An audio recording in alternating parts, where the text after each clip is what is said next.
नमस्कार। अभी तक हमने अवकलनीयता के बारे में हम पढ़ रहे थे। अवकलनीयता में आपने डिफरेंशिएबिलिटी में आपने इससे पहले पढ़ा था चेन रूल, जिसे हम श्रृंखला नियम भी कहते हैं। और उसी श्रृंखला नियम, उसी क्रम में अब हम उससे आगे पढ़ने वाले हैं दो चर वाले रैखिक फलन। जैसा कि आप दो चर वाले रैखिक फलन जानते हैं, इसको f ऑफ एक्स वाई बराबर 0 के रूप में भी लिखा जा सकता है। और ये मुख्यतः दो प्रकार के होते हैं, एक तो स्पष्ट फलन, दूसरा अस्पष्ट फलन। जिसको स्पष्ट फलन को एक्सप्लिसिट फंक्शन भी कहते हैं और अस्पष्ट फलन को इम्प्लिसिट फंक्शन भी कहते हैं। जो स्पष्ट फलन होते हैं, इसमें आपको एक समीकरण के रूप में f x और y की एक समीकरण के रूप में दी गई होती है। जैसे कि मान लीजिए x plus y minus pi बराबर 0 एक समीकरण है।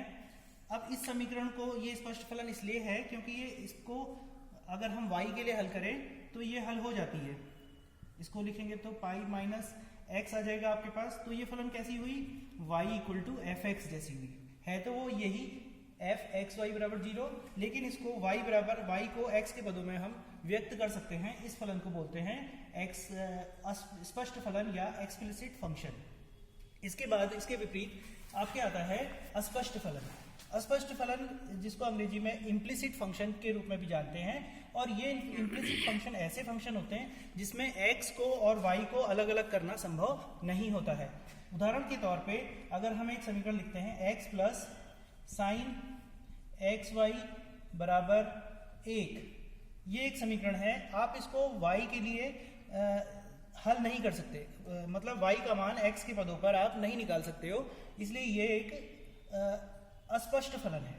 ठीक है, तो ऐसे में यदि हमारे पास स्पष्ट फलन दिया है और y का मान दिया है तो हमें dy अपॉन dx का मान निकालना होता है यहाँ पर को। और dy अपॉन dx का मान अगर आपको स्पष्ट फलन दिया है तो पहले y के लिए हल कर लेंगे, फिर उसके बाद इसको x के सापेक्ष अवकलन करने पर ये dy बाई dx का मान प्राप्त कर लेंगे। इसके विपरीत जब आपको अस्पष्ट फलन या इम्प्लिसिट फंक्शन दिया जाता है तो इसके लिए भी dy बाई dx का मान निकालना होता है। और ये dy बाई dx का मान y के लिए x के सापेक्ष समीकरण को हल करने पर प्राप्त नहीं होता है। अतः इसको हम सीधे y के सापेक्ष अवकलन ज्ञात करेंगे और उसके बाद चेन रूल का उपयोग करते हुए dy बाई dx का मान ज्ञात करेंगे। तो हम ये कैसे करेंगे, अब हम एक एक करके देखते हैं। पहले हम उदाहरण देते हैं स्पष्ट फलन का। स्पष्ट फलन के लिए जैसे मान लो मैंने एक यही समीकरण लिखी है x plus y minus x बराबर 0, तो हमने इसको y के लिए हल कर लिया। y बराबर पाई माइनस एक्स आपके पास ये समीकरण नंबर 1 प्राप्त होती है। समीकरण 1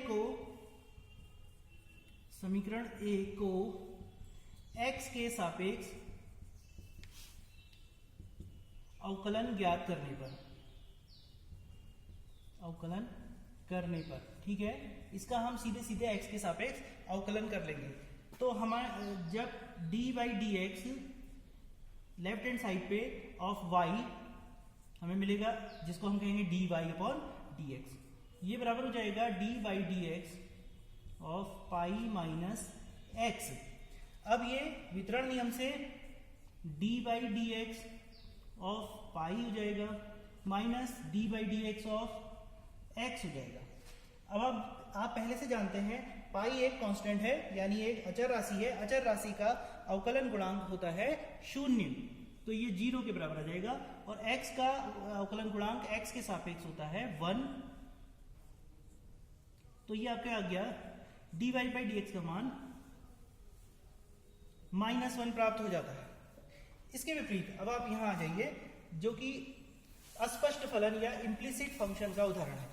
इसमें हम x और y को अलग अलग हल नहीं कर सकते। जैसे कि y बराबर x के पदों में हम नहीं लिख सकते हैं, तो इसको सीधे x के सापेक्ष, इसमें सीधे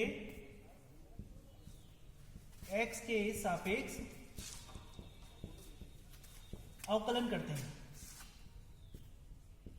x के सापेक्ष अवकलन करने पर अब इसको सीधे x के सापेक्ष अवकलन करेंगे तो d by D x plus sine x Y बराबर d by D x of 1। ठीक हो गया। वितरण नियम से d by D x of x plus D by D x of sine x Y बराबर D by D x of 1 बराबर 0 हो जाता है। x का डी बाई डी एक्स 1 के बराबर होता है। अब आप श्रृंखला नियम से, उम्मीद है कि आपने श्रृंखला नियम की प्रैक्टिस अच्छी की होगी, जिसको मैं पुनः शुरू से नहीं बता करके इसका उपयोग अब आपको बता रहा हूं। तो इसको हम u मान लेते हैं। तो साइन x का cos x होता है, ये u हो जाएगा, जिसको d by D you of sine u हो जाएगा, तो वो cos u हो जाएगा, यानी cos, डायरेक्ट लिख लेंगे हम cos u की जगह एक्स वाई, फिर d by D x of u, तो u का d बाई डी एक्स आ जाएगा, ये बराबर 0। ये कहां से लिखा मैंने? श्रृंखला नियम से। ये आप दर्शा भी देंगे कि आपने इसको श्रृंखला नियम से किया है। 1 प्लस कॉस एक्स वाई। अब d by D x of x y, आपने दो फलनों का गुणन पढ़ा है। गुणन का नियम होता है प्रथम फलन into D by D x of द्वितीय फलन धन द्वितीय फलन। ये सेकंड फलन है, ये फर्स्ट है, ये सेकंड है, तो द्वितीय फलन y into D by D x of प्रथम फलन, ये आ जाएगा आपके पास बराबर 0।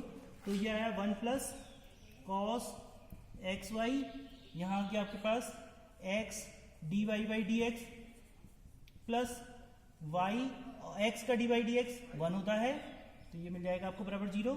तो ये इसको हल कर लेंगे, 1 उधर चले जाएगा, तो कॉस एक्स वाई इंटू यहां लिख देते हैं इसको x d y by D x plus y बराबर, ये आ गया आपके पास -1। तो आपके पास इसको खोल लेंगे तो क्या आएगा? x cos x y d y by D x plus y cos x Y बराबर -1। अब ये y कॉस एक्स वाई को हम दूसरी तरफ ले जाएंगे, तो x कॉस एक्स वाई, इसको ब्रैकेट वन कर देते हैं, d y by D x बराबर -1 minus y cos x y. तो इस तरीके से d y by D x निकालने के लिए इसका पक्षांतर करेंगे, तो ये हर में चले जाएगा, इसको मैं मिटा देता हूं। ये आ जाएगा आपके पास x cos x y d y by D x बराबर x कॉस एक्स वाई। ठीक है।